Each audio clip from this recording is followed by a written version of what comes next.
hapon Pilipinas at sa buong mundo. Sa ulo ng mga balita. Sitwasyon sa mga sementeryo naging payapa sa pangkalahatan sa kabila ng pagdagsa ng libu-libong katao ngayong undas. UNTV News and Rescue Team kabilang sa mga umalalay at nagbigay ng libreng serbisyo sa mga nagtungo sa sementeryo ngayong undas. Mga luluwas pabalik ng Metro Manila matapos ang mahabang bakasyon, inaasahang dadagsa simula mamayang gabi hanggang bukas. Seguridad sa mga terminal muling hinigpitan. Mas pinalawak na no window hours sa number coding system, ipatutupad na sa Metro Manila simula bukas. Dami ng mga sasakyan, inaasahang mababawasan ng 20% dahil sa expanded coding system. Tatlong Korean nationals na umano exporter ng shabu na aresto sa Makati. Posibleng koneksyon ng mga ito sa malalaking sindikato ng droga inaalam na ng PNP. Mahigit 50 political prisoners, posibleng palayain bago ang ikatlong round ng peace talks ng pamahalaan at National Democratic Front sa Oslo, Norway sa Enero 2017. Una po sa ating mga balita, nirespondihan ng UNTV News and Rescue Team ang magkakahiwalay na aksidente sa Cavite, Cagayan de Oro City, Nueva Ecija at Bacolod City. Ito ang balita ni Weng Fernandez.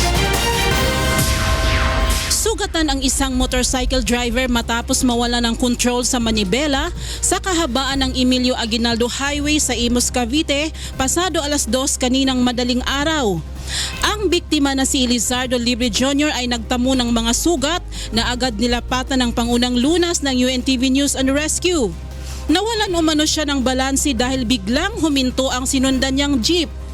Dinala ang biktima sa General Emilio Aguinaldo Memorial Hospital sa 13 Martires para sa karagdagang atensyong medikal. Sa Cagayan de Oro City naman ay isang motorcycle driver rin ang nakabangga ng isang babae, ang tinulungan rin ng UNTV News and Rescue Team kagabi. Ang babaeng pedestrian ay isinugod ng provincial ambulance sa ospital, habang ang UNTV News naman ang sumaklulo sa driver ng motor na si Philip Cabelta. Ayon kay Cabelta, biglang tumawid ang babae kaya nahagip niya ito. Tumanggi na siyang magpadala sa ospital matapos bigyan ng first aid. Sa Cabanatuan City naman ay nirespondihan ng UNTV News and Rescue ang banggaan ng motorsiklo at kotse kagabi sa kanto ng Barangay Luna. Sugatan sa insidente ang motorcycle rider na aminadong nakainom ng alak bago bumiyahe. Papasok po yung kotse sa gawing kanto ng General Luna sa highway po ng Maharlika. Hindi na nagpatid sa ospital ang motorcycle rider matapos lapatan ng first aid habang wala namang tinamong pinsala ang driver ng kotse. Samantala, nagtamo naman ng gasgas sa kanang tuhod at ulo si Dexter Moreno matapos mahagip ng jeep ang minamaneho nitong tricycle kagabi sa BS Aquino Drive, Bacolod City. Ayon sa mga nakasaksi, biglang nag-U-turn ang jeep kaya nahagip ang tricycle. Hindi rin umano nakailaw ang signal light nito at nag-road cutting pa sa orihinal nitong ruta. Sa lakas ng impact, nasira ang side wheel ng tricycle at nayupi ang kaliwang hulihan ng jeep. Agad namang nilapatan ng first aid ng UNTV News and Rescue Team ang sugat ng biktima, ngunit tumanggi na itong magpahatid sa ospital. Weng Fernandez, UNTV News and Rescue, Philippines. Tinulungan din ng UNTV News and Rescue Team ang ilan nating mga kababayan na nasugatan at tumaas ang presyon dahil sa siksikan sa mga sementeryo ngayong araw. Ito ang balita ni Marlon Abique. Tinulungan ng UNTV News and Rescue Team ang isang babae na nasugatan sa paa sa San Nicolas Cemetery sa Cebu City kaninang umaga. Nilapatan ng first aid ang sugat sa kanang paa ni Sara Sumanting matapos siyang sumabit sa nakauslingyero habang naglalakad sa sementeryo. Samantala, binigyan rin ng first aid ng grupo ang 6 na taong gulang na si Mary Stephanie Mansueto na napaso ng kandila ang paa habang nasa loob ng Calamba Cemetery sa Cebu City. Sa bahagi naman ng Bulacan ay binigyan ng UNTV News and Rescue ng libreng blood pressure check-up at pulse oximetry ang ilang pulis, barangay tanod at senior citizen. Nakaramdam ang ilan sa kanila ng pagkahilo dahil sa mainit na panahon at dami ng mga tao sa loob ng sementeryo. At sa Rizal, Isang senior citizen ang nilapatan ng paunang lunas ng UNTV Rescue matapos mahiwa ng basag na bote sa kanang hinlalaki sa kamay sa Taytay Catholic Cemetery. Ang lakas ng tulo ng dugo hanggang dito sa baraso ko, pati isang kamay ko, hindi ko malang kung anong gagawin. Kaya ako nagpapasalamat sa inyo ng marami sa tulong ninyo. Marlon Abique, UNTV News and Rescue, Philippines. Tinugunan din ng 911 UNTV News and Rescue ang mga kababayan nating nakaranas ng medical emergency sa Manila South Cemetery ngayong araw. Alamin po natin ang sitwasyon doon mula sa ating correspondent na si Joyce Balancio. Live. Magandang hapon, Joyce. Yes, magandang hapon sa iyo, June. As of 5 o'clock ngayong hapon ay nakapagtala ang Manila Police District Command Post ng 150,000 na bilang ng mga kataong bumisita dito sa Manila South Cemetery. At kung makikita mo sa akin likuran, June, marami pa rin yung mga taong lumiglibot dito sa loob ng sementeryo. Pero ayon sa pamunuan ng South Cemetery, inaasahan nila na hindi na masyado madaragdagan pa ang bilang ng mga tao na pupunta pa dito gayong paggabi na nga. Sa kabila naman, June, ay patuloy ang pag-aantabay ng buong pwersa ng 911 UNTV News and Rescue Team dito sa South Cemetery para sa anumang kakailanganing medical assistance ng ating mga kababayan.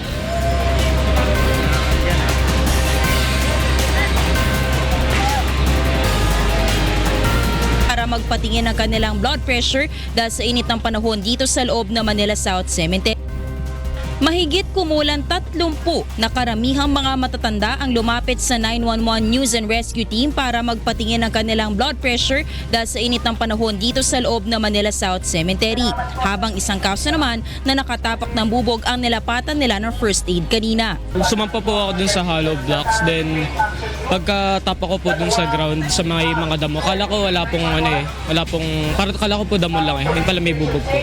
Sa dami ng taong dumating sa Manila South Cemetery, hindi na naiwasan na magkahiwalay o magkawalaan ang iilan, katulad ng mag-asawang sina Vanji at Benji Guillermo. Kasi siya Tapos sumunod na lang ako dito, hindi ko na siya nakita. Nakadilaw na t-shirt siya Agad namang nanawagan ang Santa Ana Civil Action Group at saka nagkatagpo ang dalawa matapos ang 2 oras. Hindi ako naman yung misis ko kasi ako alam ko na yung pupunta ako. Yung misis ko medyo may sakit. Salamat. Medyo makakalimutin na.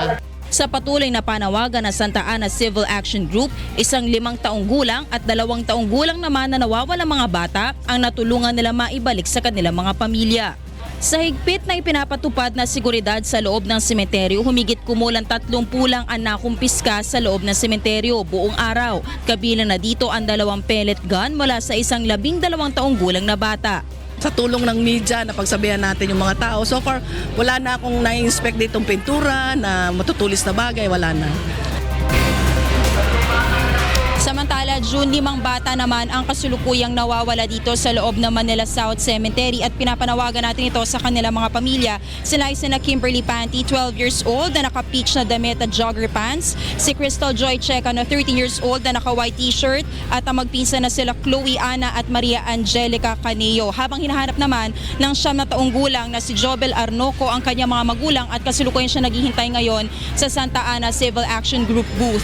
Bukas, June, ay inaasahan natin may mga pupunta pa dito sa Manila South Cemetery pero ayon sa pamunuan nitong sementeryo ay maaring hindi na marami yung bilang dahil hindi na holiday bukas at marami na rin yung nagpunta dito magmula pa nung weekend. Sa kabila naman yan, June, ay ginagarantiya naman ng pamunuan ng South Cemetery na magiging mahigpit pa rin ang ipapatupad nilang seguridad hanggang bukas. June? Maraming salamat, Joyce Balancio. Nakaranas naman ng mabigat na traffic at problema sa parking area ang libo-libong nagpunta sa Manila Memorial Park sa Parañaque City ngayong araw. Ito ang balita ni Nel Maribuhok. Umabot sa mahigit 15,000 katao ang nagpunta sa Manila Memorial Park sa sukat ngayong araw batay sa tala ng Parañaque City Police. Bagaman pinayuhan ng mga pupunta na huwag magpasok ng mga sasakyan sa sementeryo, mayroon pa ring hindi sumunod kaya nagsikip ang trapiko sa Dr. A. Santos Avenue kung saan rin matatagpuan ng Loyola Memorial Park. Nakadagdag pa sa problema ang mga nakaparadang sasakyan sa gilid ng mga kalsada kaya pahirapan ang pagmamando ng trapiko. Tumutulong po yan pati yung Parañaque, Traffic Management Office tumutulong po sa atin. Tiniyak naman ng pamunuan ng Memorial Park na hinahanapan na nila ng solusyon ng pangangailangan sa espasyo ng mga sasakyang pumapasok sa sementeryo. Tulad rin na nakaraang taon, may ilan pa ring mga pasaway at nagdala ng mga ipinagbabawal na bagay sa mga sementeryo. Ilan sa mga nakumpiskang kontrabando ay mga kutsilyo, tinidor at iba pang matutulis na mga bagay. Ayon sa security volunteer na si Elvira Veloso, mas kaunti ngayon ang kanilang nakumpiska kumpara noong 2015. Mas grabe nung nakaraang taon. Kutsilyo, may baril pa, maraming pang lasing. Tsaka yung mga binatilyo na medyo adik-adik. Nag-iikot rin ang mga pulis sa loob ng Memorial Park upang siguruhing walang nakapuslit na illegal na gamit. May mga 9 police assistance desk tayo po dyan na dineploy, mga NCRPO po nag-deploy dyan at sinusupervise natin. Sa ngayon ay wala naman na iulat na untoward incident ang PNP Parañaque sa pagdagsa ng mga tao sa sementeryo. Nel Maribuhok, UNTV News and Rescue, Parañaque City. Samantala, hindi na matutuloy ang nakatakda sanang pagbisita ni Pangulong Duterte sa puntod ng kanyang yumaong ina sa Roman Catholic Cemetery. Mula sa Davao City, ito ang balita ni Janice Inhente live. Yes, Janice, go ahead. Yes, Angela, maaga pa lang nakapwesto na ang mga tauhan ng Presidential Security Group sa may Roman Catholic Cemetery. Indikasyon ng inaasahang pagdating ng Pangulo para dalawin ang puntod ng mga magulang. Umabot sa 70 pulis, sundalo at barangay tanod ang nagbabantay sa paligid ng Roman Catholic Cemetery. Kahapon bumisita na ang nakatatandang kapatid ni Duterte na si Eleanor sa libingan ng kanilang mga magulang. Taon-taon ding inaabangan ng mga Dabawenyo ang pagdalaw ng dating alkalde sa lungsod dito sa Roman Catholic Cemetery. Sinabi ni Salvacion Capitan ang officer in charge ng Roman Catholic Cemetery na hindi pumapalya sa pagdalaw ang Pangulo sa puntod ng kanyang mga magulang na sina dating Davao Governor Vicente at Soledad Duterte. Tuwing matatapos rin ang eleksyon, ugali na ng Pangulong Duterte ang pagpunta sa puntod ng kanyang mga magulang.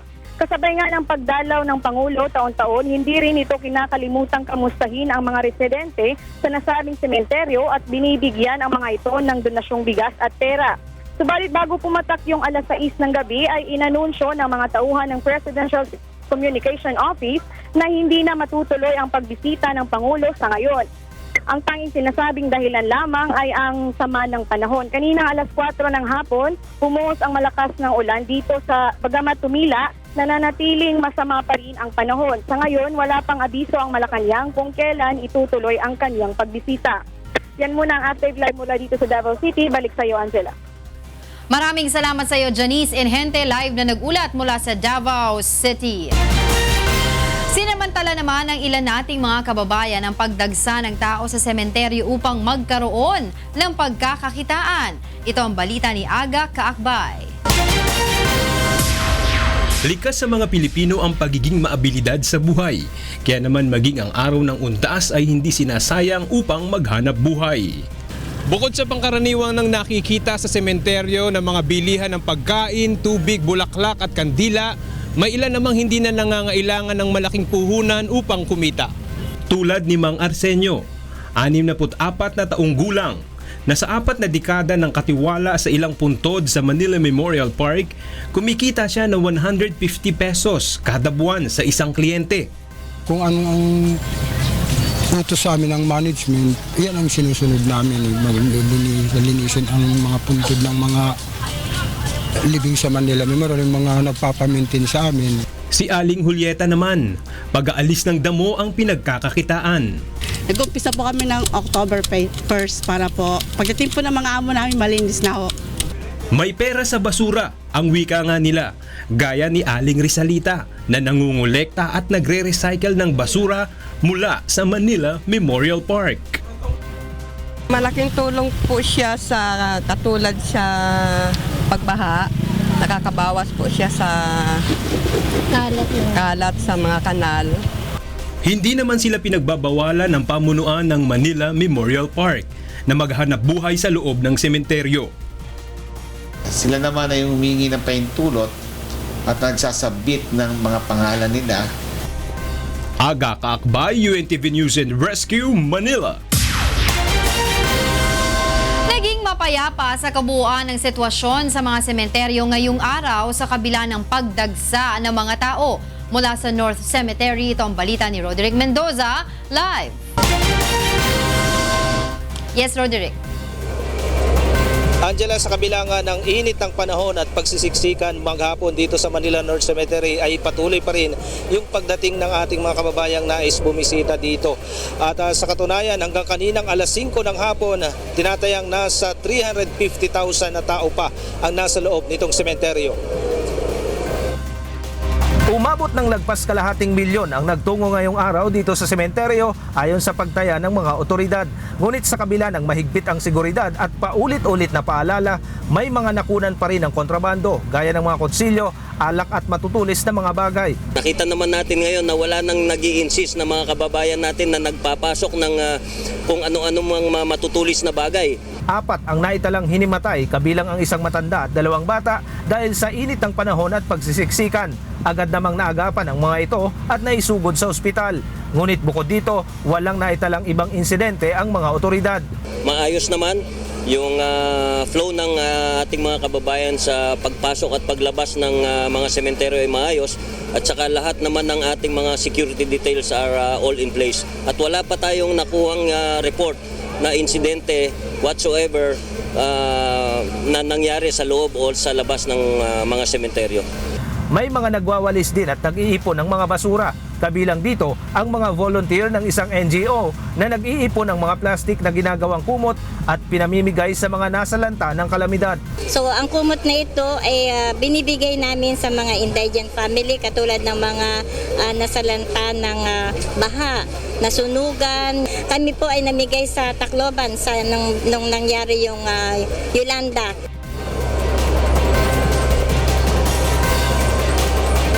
Angela, kung hanggang sa ngayon nga ay patuloy pa rin yung pagdating ng mga tao dito sa Manila North Cemetery. Kung makikita nyo dito sa aking likuran ay mapapansin mas kaunti na. Mas kaunti na yung dumadating kaysa dun sa mga palabas na nitong sementeryo. Pero gayon man, ayon sa pamunuan ng ating pulisya ay hindi magbabago yung ipinatutupad nilang mahigpit na seguridad dito hanggang sa kinabukasan. Angela. Maraming salamat sa iyo, Roderick Mendoza, live na nagulat mula sa Manila North Cemetery. Susunod sa ito ang balita. Mga luluwas pabalik ng Metro Manila matapos ang mahabang bakasyon. Inaasahang dadagsa simula mamayang gabi hanggang bukas. Seguridad sa mga terminal muling hinigpitan. Pinalawak na no window hours sa number coding system, ipatutupad na sa Metro Manila simula bukas. Dami ng mga sasakyan, inaasahang mababawasan ng 20% dahil sa expanded coding system. Mahigit 50 political prisoners, posibleng palayain bago ang ikatlong round ng peace talks ng pamahalaan at National Democratic Front sa Oslo, Norway sa Enero 2017. Pangulong Rodrigo Duterte bibisita sa Malaysia sa susunod na linggo. Banta ng mga pirata sa karagatan, posibleng talakayin sa bilateral meeting.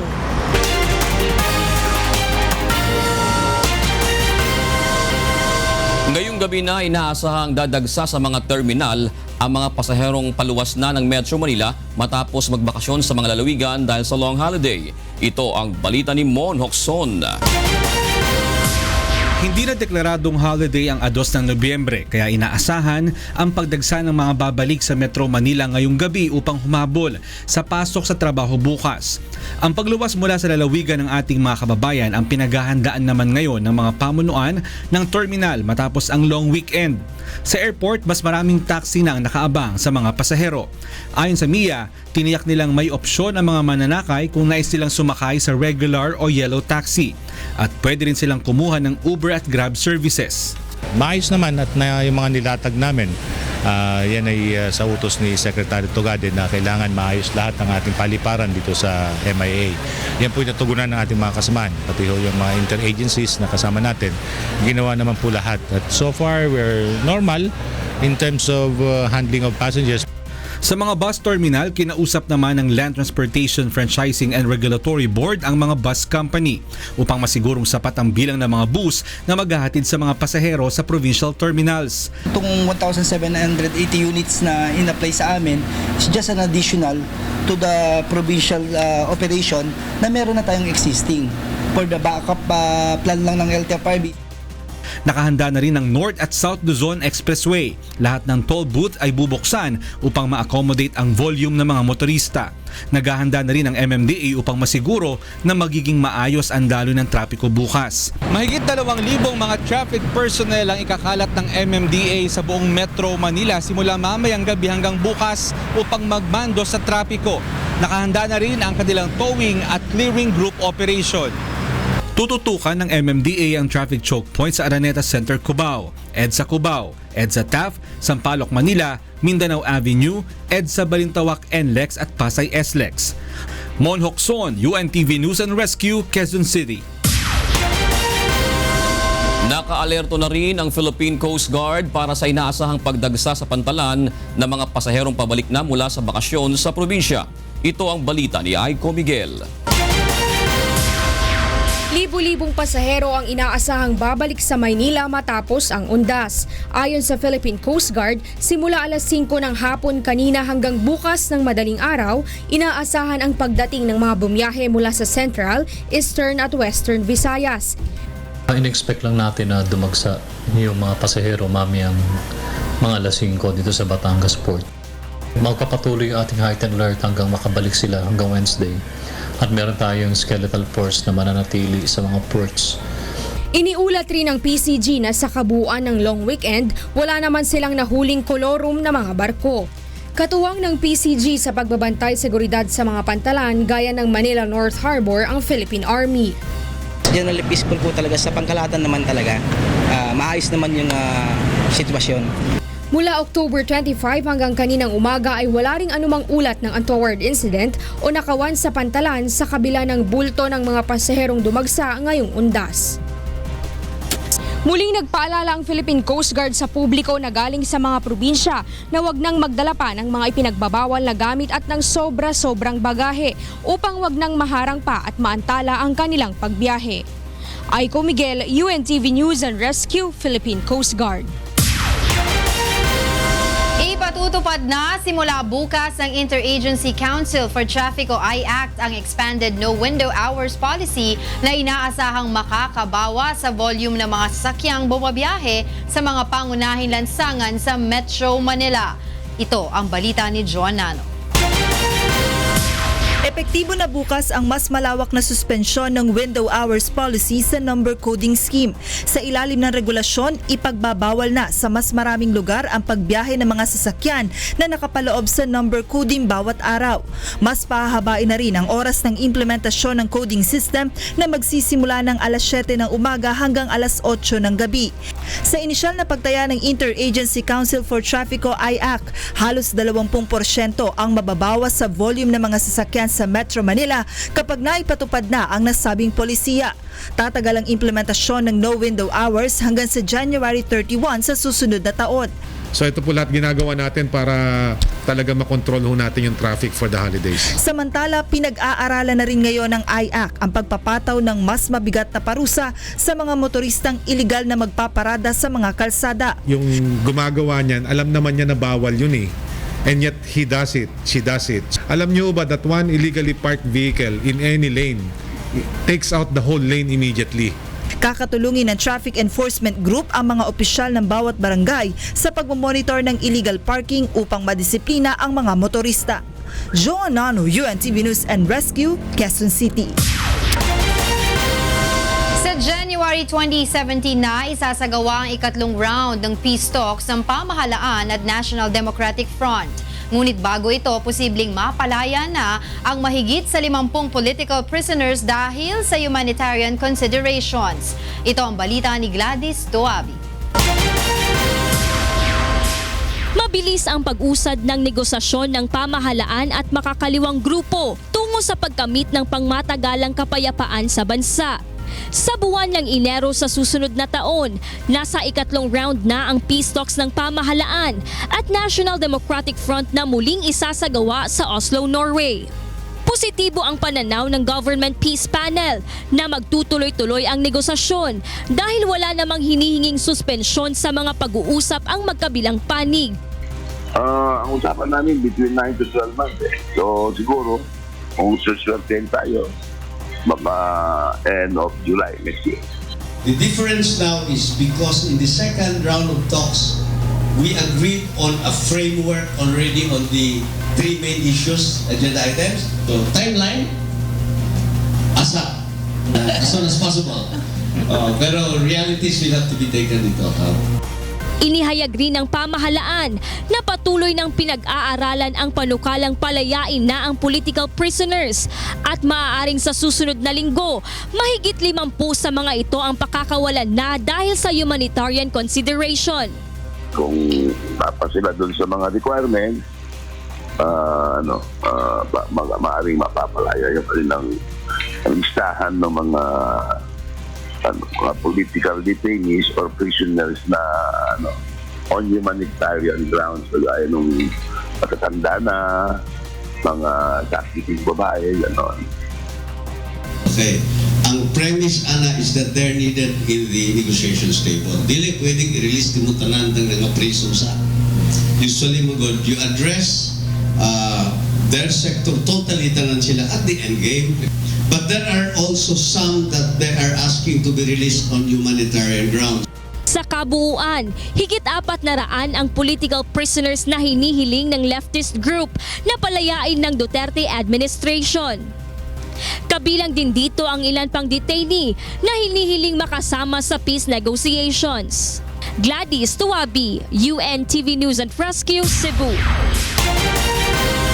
Sa iba pang balita, na isumite na sa opisina ni Pangulong Rodrigo Duterte ang resignation letter ni dating Pangulong Fidel Valdez Ramos bilang Philippine Special Envoy to China. Ngunit ayon kay Presidential Spokesperson Ernesto Abella, na kay Pangulong Duterte kung tatanggapin ang pagbibitiw ni Ramos, lalo't malaki ang naitulong nito upang mapanumbalik ang magandang ugnayan ng Pilipinas at China. Kinilala rin ng Malacanang ang kahalagahan ng mga nagawa ng dating Pangulo sa usapin ng ugnayang panlabas ng bansa. Nakatakdang bumisita si Pangulong Rodrigo Duterte sa Malaysia mula November 9 hanggang 10 at kabilang sa mga inaasahang tatalakayin ang usapin sa anti-piracy sa karagatan. Ito ang balita ni Rosa Licos. Bagamat wala pang opisyal na listahan ng Philippine Government Delegation, sa susunod na linggo na ang biyahe ni Pangulong Rodrigo Duterte patungong Malaysia. Ito ang ika-6 na bansa na kanyang pupuntahan bilang Chief Executive ng bansa matapos bisitahin ang mga bansang Laos, Vietnam, Brunei, China at Japan. I'm going there to complete the tour because those are the only countries that would really matter to me. Malaysia, because we have the Malacca Strait, we have this piracy going on every now and then. Samantala, sinabi naman ni Defense Secretary Delphine Lorenzana na wala pa namang napagkakasunduan ang Pilipinas, Indonesia at Malaysia kaugnay ng konsepto na pagkakaroon ng Joint Air Patrol ng 3 bansa sa Sulu Sea. Kinakailangan pa anyang magkaroon ng muling pag-uusap ang mga defense ministers upang buuin ang proseso at detalye ng magiging operasyon nito. Isa rin ito sa inaasahang mapag-uusapan sa Malaysia sa pagtungo ng Pangulo doon sa susunod na linggo. Bukod dito, inaasahan din na haharapin ni Pangulong Duterte ang Filipino community sa Malaysia. Rosa Licos, UNTV News and Rescue, Philippines. Dinalaw ni Agricultural Secretary Manny Piñol ang ating mga kababayan sa Canada upang kamustahin ang kanilang mga kalagayan at ipaalam sa kanila ang mga programa ng kasalukuyang administrasyon. Ito ang balita ni Kim Pamintuan. Masiglang sinalubong ng ating mga kababayan si Agriculture Secretary Manny Piñol, ang kauna-unahang miyembro ng gabinete ni Pangulong Duterte na bumisita sa Canada upang sagutin ang mga katanungan ng ating mga kababayan. We're happy that he is here. I would say it is an exciting thing to see and feel. Kasi syempre, binigyan tayo ng oras to come here and explain what the administration is about. Who is the president, who is the real Rudy Rodrigo Roa Duterte. Ang kalihim ang kauna-unahang miyembro ng gabinete ni Pangulong Duterte na bumisita sa Canada. Iba't ibang Filipino organizations ang sinamantala ang pagkakataong makarating dito sa Christian College sa Toronto upang maiparating ang kanilang hinaing patungkol sa kalagayan ng karamihang manggagawang Pilipino dito, partikular na ang mga nasa ilalim ng temporary working programs. We wanted to show the people na ang administrasyong Duterte hindi lang nakakonsentrate sa drugs and crimes, even improving the economy and focusing on the agricultural side. Nagbigay naman ng kaunting impormasyon si Secretary Piñol patungkol sa magiging kasunduan ng Canada at Pilipinas pagdating sa pag-i-export ng mga produkto sa ating bansa. We will not ask the government of Canada to spend for our people who will be determining whether you're qualified to export to our country or not. Hinihikayat ni Agricultural Secretary Manny Piñol ang mga kababayan natin dito sa Canada na mag-invest sa mga agricultural business sa Pilipinas dahil malaki ang maitutulong nito sa paglago ng ekonomiya ng ating bansa. Kim Pamintuan, UNTV News and Rescue, Toronto, Canada.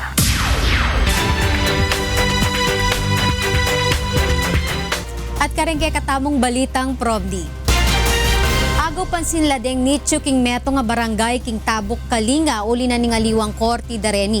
Ining balita ng Aiko Miguel. Makatuon ti atensyon dagiti makita apansyon ijay Tabuk Kalinga nga nagbalinpay nga atraksyon gapuka dagiti sabasabali nga korteda.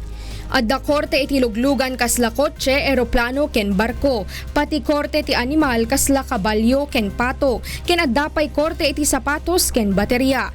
Kuna iti Tabuk City Tourism nga dagiti pansyon ket naaramid base iti ugali ken kasasaad dagitay natay. Bawat mga structure na ganyan may ibig sabihin.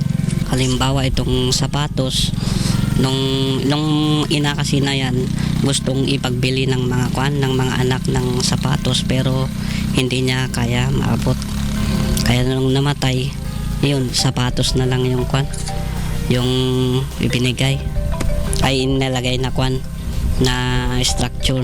Makita dagitay pansyon ijay barangay ng Baran, Tabuk, Kalinga Province. Kunapay dagiti residente, imuna nga naarami dagitay sabsabali nga pansyon ijay Camposanto iti tawen nga 1985. Maganda, tapos kakaiba kasi yung iba-iba may mga kwento kasi yung mga nila mga nitso nila.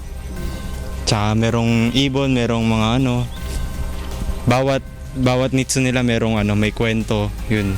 Dagitay disenyo kadagiti pansyon ket bisbisitaen ti adu a turista nga makatulong ket ditay ekonomiya ti ili. Aiko Miguel, UNTV News and Rescue, Philippines. Sinapaklang dakal na bakasyonista deng mapilang beach resort king Bataan ngening long weekend. Ining report ng Joshua Antonio. Sa halip na sa sementeryo, mas pinili ng ilan nating mga kababayan na guguli ng mahabang bakasyon sa pagre-relax at pagbababat sa dagat kasama ang buong pamilya. Dinarayo ngayon ng mga kababayan natin ang isang resort dito sa Bataan, ang Morong Star Beach Resort. Actually, mula nung Friday, kasi back-to-back tayo, mula nung Friday hanggang ngayon, ang naging guest natin kahapon umabot tayo ng 395. Ngayon, aabot tayo ng 400. Galing po akong Malaysia and I choose to celebrate this holiday dito sa Philippines and dito sa resort na to na napakaganda talaga and then a good experience for my family. Sa mga naghahanap ng mapapasyalan, maaaring subukan ng amenities sa Morong Star Beach Resort. Mahigit 2 oras lang ang lalakbayin mula sa Maynila kung dadaan sa NLEX at SCTEX. Pagkalabas sa Subic Bay Freeport area, ang dapat lamang gawin ay just follow the star at mararating nyo na ito. Joshua Antonio, UNTV News and Rescue, Bataan. At yan yung kekatamong balita, ba't king miyayaliwang lugar king kekatamong bansa. Ibalik kayo ako'y Ifrima sa Longga Gloria Maya Pabengi.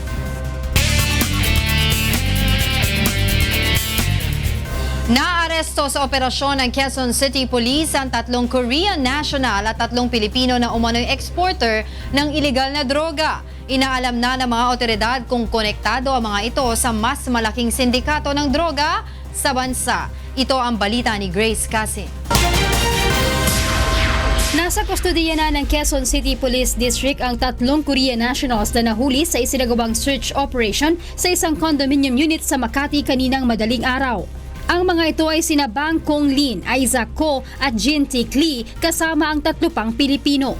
Ayon sa QCPD, hinalughog nila ang condo unit matapos makatanggap ng impormasyon na ginagawa itong drug den. Sangkot din umano ang 3 dayuhan sa pag-export ng shabu sa South Korea at Amerika sa pamamagitan ng pag-ipit ng mga droga sa mga envelope.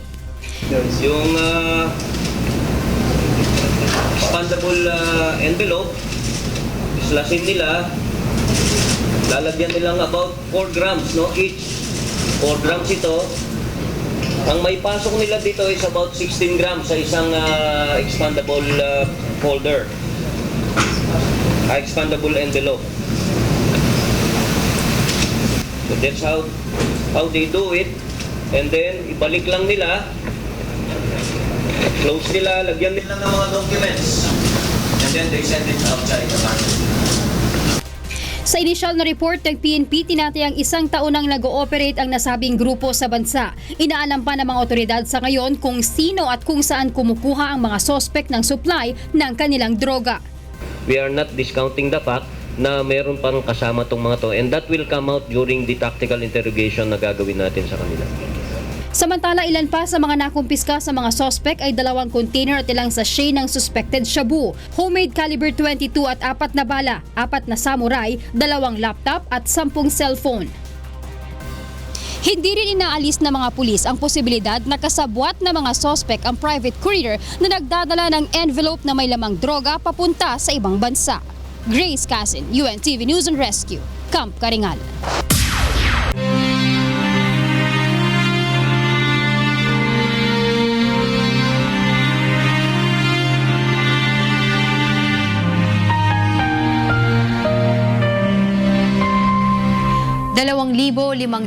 at 35 araw na po ang nakalipas mula nang maganap ang malagim na Maguindanao Massacre. Ngunit hanggang ngayon ay naghahanap pa rin tayo ng katarungan sa mga biktima ng malagim na krimen. At sa tila madilim na hinaharap ng kaso, hindi po bibitiw ang UNTV sa labang ito hanggang makamit ang katarungan, hindi lamang para sa aming 4 na kasamahan, kundi sa lahat ng mga biktima ng karumaldumal na pamamasla. Susunod sa ito ang balita. Dalawang sama ng panahon sa loob at labas ng Philippine Area of Responsibility patuloy na binabantayan ng Pag-asa.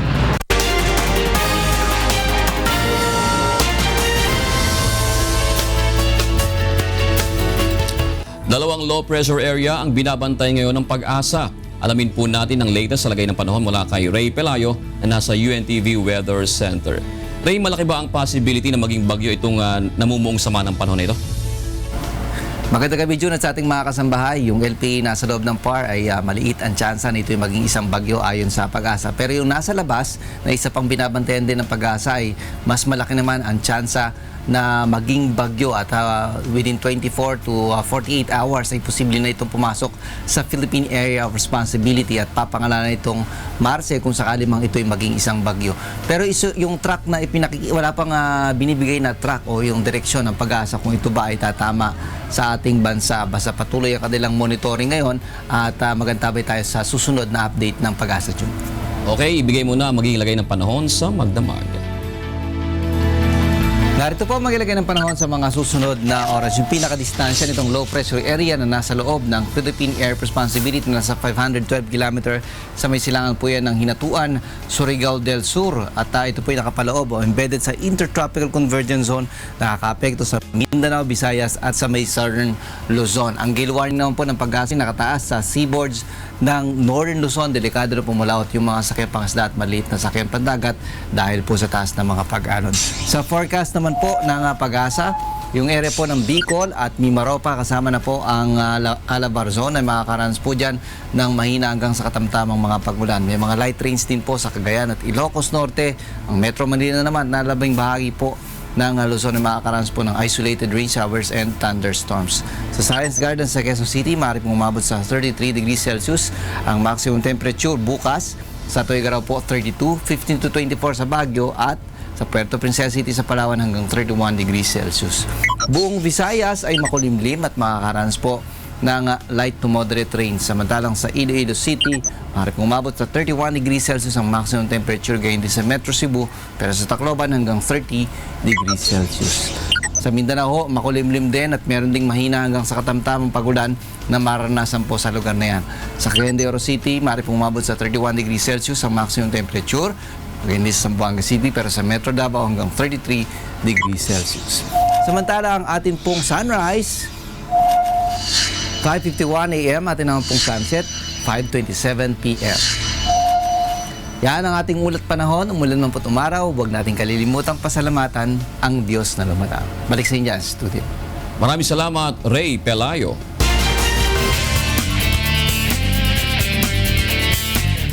Samantala, alamin po natin ang sitwasyon sa mga lansangan sa oras na ito mula sa NLEX Balintawak. Ito ang balita ni Mon Hocson live. Magandang gabi, Mon. Magandang gabi, June. Nakapagtala ang North Luzon Expressway Management Office kanina ng kolisyon dyan sa may area ng San Simon. So sa ngayon ay natanggal na nila ito, 3 sasakyan itong nagbanggaan at nagdulot ng counting traffic kanina. Pero sa ngayon, kinumpirma sa atin ng NLEX Management na natanggal na nila ang mga sasakyan, kaya medyo bumibilis na rin ang daling sasakyan ng, dyan sa may area ng San Simon. Tingnan natin ang sitwasyon ng traffic sa ilang mga live points dito sa may area ng NLEX. Unahin natin ang area ng Mabalacat Toll Plaza.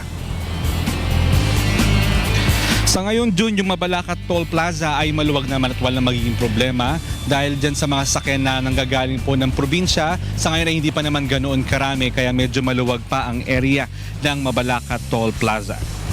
Puntahan natin ang area ng San Simon, NLEX. Sa ngayon ay naalis na nga itong nagbanggaan dyan, kaya kung makikita nyo ay medyo umuusad at mabilis na ang daling ng mga sakyan sa may area ng San Simon NLEX. Puntahan naman natin ang Bocaue Toll Plaza. Sa ngayon nagkakaroon ng counting build-up dyan sa may Bocaue Toll Plaza dahil sa mga sasakyan nga na pauwi na ng Metro Manila. Pero sa ngayon ay kakaunti pa yan at inaasahan habang mas dumidilim o mas gumagabi ay mas dadami ang mga sasakyan sa area na yan. Puntahan naman natin ang Balintawak EDSA. Nagkakaroon ng konting build-up dyan sa may entrance ng Cloverleaf at yung traffic ay hanggang sa may Kamatsile. So more or less mga 1 kilometer lang yan. Tsagain lang natin dahil medyo magkakaroon ng konting pagbabagal sa flow ng traffic sa may area na yan. Punta naman natin ang area ng Mindanao Avenue. Sa mga uuwi po ng QC, pwede naman pong gawing alternatibong ruta ang Mindanao Avenue. Maluwag naman at walang magiging problema. Magkabilang lane po yan ng NLEX Mindanao Avenue. Puntahan naman natin ang MacArthur. Yung mga papunta po ng Kamanava area galing po ng NLEX, pwede pong kumanan dyan sa may Smart Connect. Wala pong magiging problema sa ngayon, maluwag po ang daling sakyan dyan sa may area ng MacArthur. June, sa ngayon ay yun nga lang na itatala pang aksidente ng NLEX itong nagkabanggaan ng 3 sasakyan, pero mabilis naman itong naialis dahil alerto ang mga tauhan ng NLEX Management para wag na makabigat o makaproblema sa mga sasakyang pauwi ng Metro Manila. Paalala natin na sigurado mamaya mga bandang alas 8, alas 9, alas 10 ay mas lalong dadami ang mga sakyan na pauwi, dadaan dito sa may NLEX. Yan ang ating traffic update. Balik sa iyo, June. Maraming salamat, Mon Hocson. Silipin naman natin ang sitwasyon ngayon sa Araneta Bus Terminal at ang traffic sa paligid nito kaugnay ng inaasahang pagdagsang muli ng mga pasahero matapos ang bakasyon. Naroroon ang ating kasamang si Grace Casin. Yes, Grace. Magandang gabi sa iyo, Angela. Inaasahan nga mapayang hating gabi hanggang bukas ng madaling araw muling daragsa ang mga pasahero dito sa Araneta Bus Terminal matapos ang long weekend.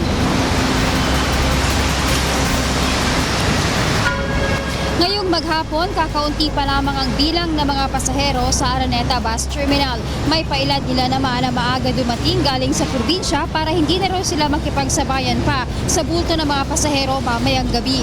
Ayon sa pamunuan ng terminal, mamayang hating gabi muling daragsa ang mga pasahero, gayunman sapat daw ang bilang ng kanilang bus. Wala ring tigil ang pagroronda ng mga pulis at security guard sa lugar.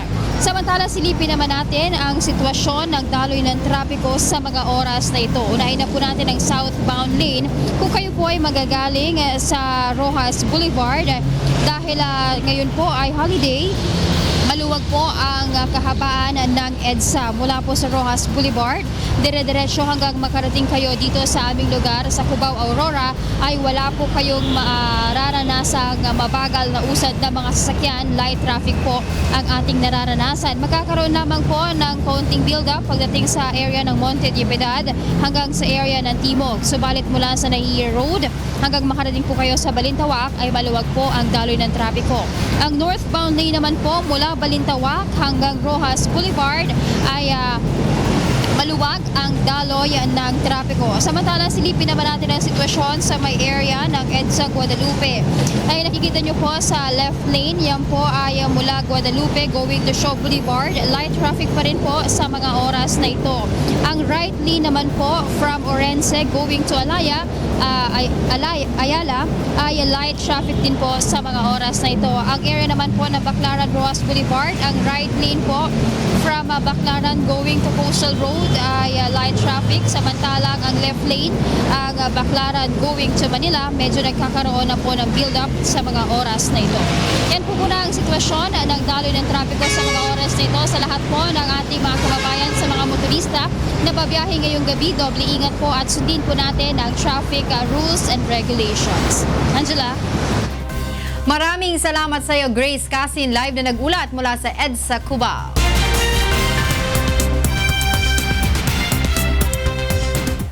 And for the news abroad, at least 13 people were killed and 20 are still missing in a coal mine explosion in southwestern China. Camille Hong has a full story. 13个矿工在星期一晚上被证实死亡。当天早上，在中国西南中青市一个煤矿爆炸。气体爆炸发生在11点30，共有35名矿工在来素镇4人拥有的金山口煤矿在地下工作，2名矿工逃走，但另外20人仍下落不明。重庆市煤矿安全检查局星期一晚上说，本局命令本市所有煤矿停止生产并完成安全检查。数百名救援人员，包括消防员、武装警察和采矿工人，在现场寻找缺少的矿工。重庆市市长黄启凡星期一晚上参观了现场，巡视了救援行动。根据情绪可证，本矿每年设计产能为6万吨红嘎米勒。UNTV 新闻与拯救亚洲。Colonial Pipeline shut down its main gasoline pipelines in Shelby County, Alabama on Monday, following reports of a fire on its right-of-way. According to the Shelby County Sheriff's Office, several workers suffered serious injuries. The explosion occurred about a mile from residential areas. Alabama's Emergency Management Agency is currently monitoring the situation and offers assistance to local municipalities. Hundreds of Lebanese supporters of the Free Patriotic Party or Movement Party gathered on Monday in central Beirut's Martyr Square to celebrate the election of its founder and former army commander Michel Aoun as president. Supporters of different parties such as Lebanese Forces and Hezbollah also joined the festive rally. The Lebanese parliament elected Aoun, ending a 29-month presidential vacuum in a political deal that secured victory for his Lebanese Shiite ally Hezbollah, Iran, and Syria. And those are the stories making headlines from around the world. I'm Darlene Basingan. Good evening. Ginawaran ng pagkilala ng Filipino Community Council of Australia ang members sa Church of God International dahil sa walang sawang paglilingkod sa mga kapwa Pinoy sa bansa. Ito ang balita ni Nina Bascon. But honestly, there's more than 120 Filipinos in Australia who deserve to be recognized. Pinarangalan ng Filipino Community Council of Australia or PhilCA ang mga natatanging grupo at individual sa kanilang kontribusyon sa mga community services sa bansa. Isa ang Members Church of God International New South Wales at Victorian Chapter sa tumanggap ng parangal sa ginanap na PhilCA National Conference 2016 sa Queensland, Australia noong Sabado. Nakiisa rin sa gabi ng parangal ang mga volunteers ng UNTV na sumusuporta sa grupo sa lahat ng mga advokasya nito. And I also just wanted to really quickly acknowledge UNTV, the Filipino-owned public service broadcasters here with us for the whole conference and actually operate internationally. Lubos naman ang pasasalamat ng MCGI Australia Chapter sa natanggap na pagkilala. Isang inspirasyon na magtutulak po sa ating lahat na ipagpatuloy ang paggawa ng mabuti. Ito po ay gagawin natin dahil po sa advokasya ni Kuya Daniel at ni Brother Eli na ang paggawa ng mabuti ay hindi magbubunga ng masama. To God be the glory. At ito ay para sa karangalan ng Panginoon. Kaya lagi nating sinasabi, to God be the glory. Salamat sa Diyos. Sa pamamagitan ng sama-samang paggawa, ang MCGI ay patuloy na magiging katuwang ng UNTV sa lahat ng public services nito, kahit pa sa ibang panig ng mundo. Nina Bascon, UNTV News and Rescue, Brisbane, Australia.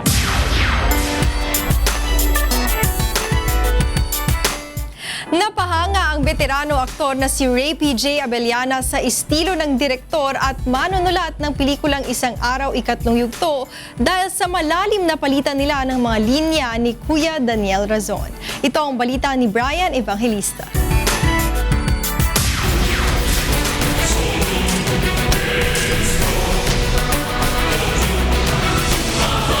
Kahit doktor ka pa, hindi mo kayang magdugtong ng buhay ng tao.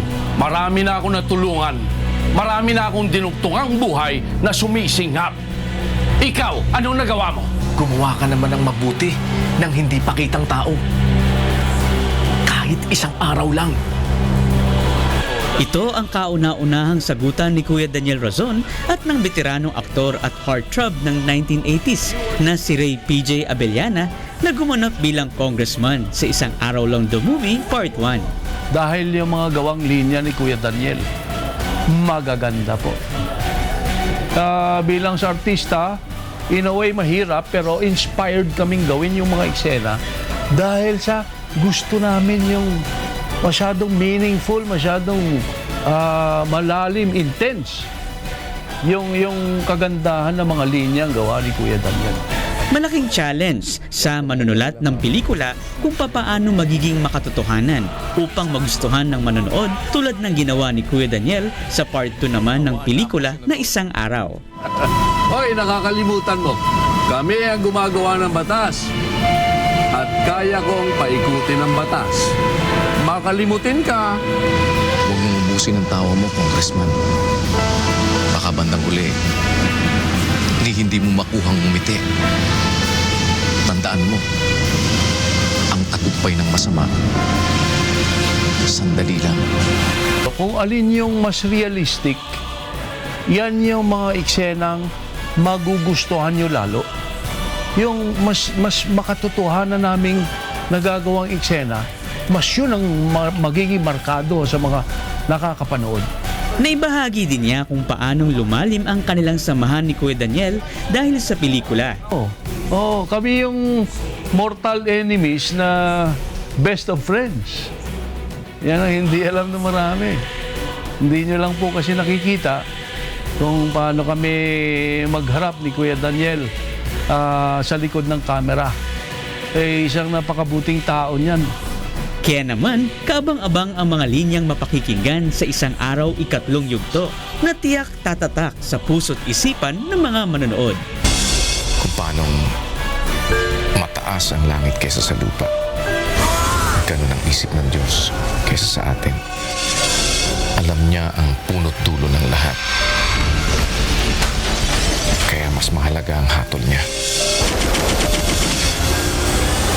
At yun ang mas dapat nating mapaghandaan, ang pagharap sa Kanya. Isang araw. Brian Evangelista, UNTV News and Rescue, Philippines. At yan ang ating mga balita sa entertainment ngayong gabi. Ako po si Talia Javier. Balik sa inyo, June and Angela. At yan ang naging kabuuan ng ating balitaan ngayong gabi. Aming inilahad ng buong katapatan kung paano namin nasaksihan. Kayo makapagtitiwala ng aming nakita at narinig ang aming ibinabalita. Magandang gabi.